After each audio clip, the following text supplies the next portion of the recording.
सबको जय श्री राधे। दोस्तों आइए सुनते हैं आज की कहानी। कहते हैं कि शनिदेव की कृपा से राजा रंक बन जाता है और रंक राजा बन जाता है। शनिदेव को न्याय का देवता माना जाता है और इसी रूप में उन्हें पूजा भी जाता है। उनकी दृष्टि से बच पाना किसी के लिए भी संभव नहीं है। उज्जैन के बड़े प्रतापी राजा थे विक्रमादित्य। उन पर भी एक बार शनिदेव की साढ़े साथी प्रारंभ हुई थी। तब वो बड़ी विपत्ति में घिर गए थे।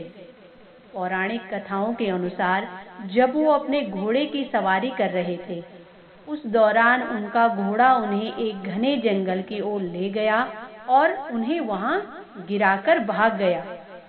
अब राजा को बड़ी चोट लगी और राजा घायल भूखे प्यासे जंगल में भटकते रहे। तभी उन्हें वहां एक ग्वाला दिखा जिसने उन्हें पानी पिलाया और अब राजा विक्रमादित्य नगर की ओर चले गए और खुद का नाम और पहचान छिपाकर वहां ठहरने की व्यवस्था देखने लगे। अब उन्होंने अपना नाम वहां पर सबको वीका बताया। तभी उन्हें एक सेठ की दुकान दिखी और वहां पर चले गए। उस दिन सेठ की बहुत अच्छी बिक्री हुई और सेठ खुश हो गया। अब खुशी से सेठ उन्हें अपने घर ले गया, जहाँ की खूंटी पर एक हार टंगा हुआ था जिसे खूंटी ही निगल गई थी। अब सेठ को लगा कि वीका चोर है, उसने वो हार चुरा लिया और सेठ ने वीका को पकड़वा लिया, जहाँ की राजा ने भी उसे कठोर सजा दी और वीका को नगर से बाहर फेंकवा दिया। अब वहां वीका को एक तेल पिरोने वाला मिला। उसने उसे तेल के कोलू में बिठा दिया, जहां घायल राजा किसी तरह काम में जुट गया। कुछ दिनों बाद राजा विक्रमादित्य की शनि दशा समाप्त हो गई, तो अब वीका मल्हार गाने लगा। वीका का गाना सुनकर राजकुमारी मनभावनी बड़ी प्रसन्न हुई। उसे वो गाना बहुत पसंद आया और राजकुमारी ने कहा कि जो भी ये गाना गा रहा है मैं उसी से विवाह करूंगी। ये प्रण कर लिया। अब उसकी खोज होने लगी, तो वीका को खोजकर उससे राजकुमारी का विवाह करा दिया गया।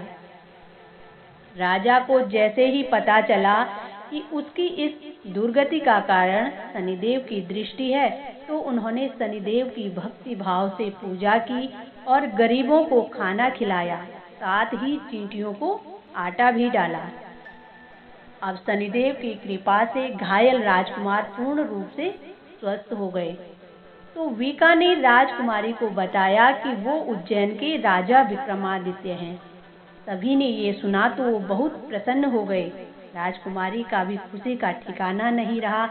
जब सेठ ने ये सुना तो उसने भी क्षमा मांगी और अपनी कन्या श्रीकौरी का विवाह उनसे करवा दिया।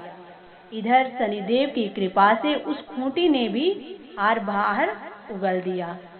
तब कुछ समय पश्चात राजा अपनी दोनों रानियों सहित उज्जैन नगरी में चले गए, जहाँ की उनका खूब स्वागत सत्कार हुआ और राजा अपनी दोनों रानियों के साथ वहाँ पर प्रसन्नता पूर्वक रहने लगे। तो ये थी आज की कहानी शनिदेव और राजा विक्रमादित्य की। आशा करती हूँ आप सबको पसंद आएगी। इसी के साथ जय श्री राधे, जय शनिदेव।